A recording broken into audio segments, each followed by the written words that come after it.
వేదన వలయాన్ని ఒక దగ్గర నువ్వు ఆపడానికి ప్రయత్నించకపోతే అది విష వలయముగా ఏం చేస్తుంది? కుటుంబం అంతటిని కబలిస్తుంది.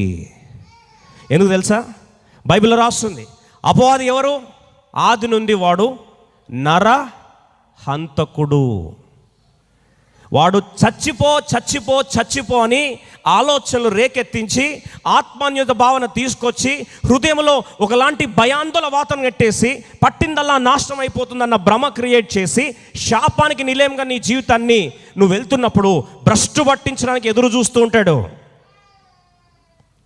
Don't let that happen. దేవుని దాసు విజ్ఞప్తి చేస్తాం, డోంట్ లెట్ దట్. తీవ్రమైన అంశాలు ఆదివారం రోజు చెప్పడానికి వాస్తవంగా ఒప్పుకోకపోయినా సరే బాధత హృదయంతో సేవకునిగా, మానసిక శాస్త్రవేత్తగా చెప్పాల్సిన బాధ్యత నా భుజాల మీద ఉంది. ఈరోజు నువ్వు గాయపరచబడితే నీ గాయాన్ని ఇంట్లో అందరికి రుద్దుతావు. భార్య గాయపరచబడితే భర్తకు రుద్దుతావు, పిల్లలకు రుద్దుతావు, కుటుంబానికి రుద్దుతావు. అదే వలయంలో కొనసాగుతూ నీ చుట్టుపక్కల ఆ సైకిల్ని బ్రేక్ చేయవు. How long? ఇంకెన్నాళ్ళు అలాగే సైకిల్లో కొనసాగుతూ. వాస్తవంగా ఆలోచించండి. ఇప్పుడు వాస్తవంగా ఎబ్బేజు ప్రాబ్లం అది. వేదన ఎవరికి వచ్చింది? తల్లికి వచ్చింది. మరి తల్లికి వేదన వస్తే కుమారుడికి ఎందుకు పేరు పెట్టిందండి? అంటే తల్లి వేదన కుమారుడు జీవితాంతం మొయ్యాలా? ఆలోచించండి, మీరే చెప్పండి. తప్పు కాదా? తప్పనలు చేయతండి. మనం చేసే తప్పుడు ఇదే. నా గాయము భరించాలి కుటుంబం, నా గాయము ఇల్లంతా భరించాలి, నా భారము సంఘం అంతా భరించాలి. Somewhere you have to break the chain.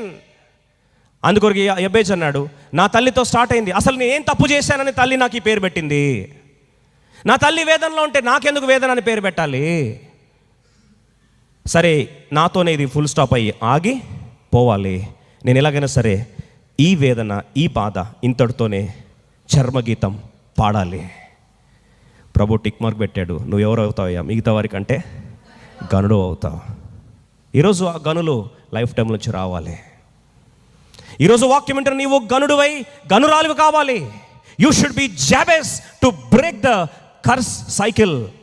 శాపపు వలయాన్ని ఆపే దేవుని బిడ్డగా, యెబేజుగా నువ్వు మారాలి. ఈరోజు you should be able to stop the pain cycle.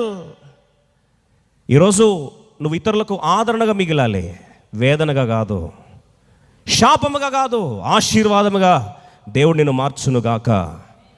ఈరోజు మరి ఆశీర్వాదంగా మార్చబడ్డానికి ఆయన ఏం చేశాడు?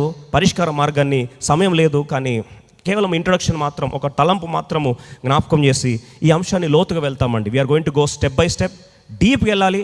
ఒక్కొక్క కుటుంబం ఈ యొక్క సంపూర్ణంగా వారి యొక్క పెయిన్ సైకిల్ని బ్రేక్ చేసుకొని శాపంలో నుండి దేనికి రావాలండి?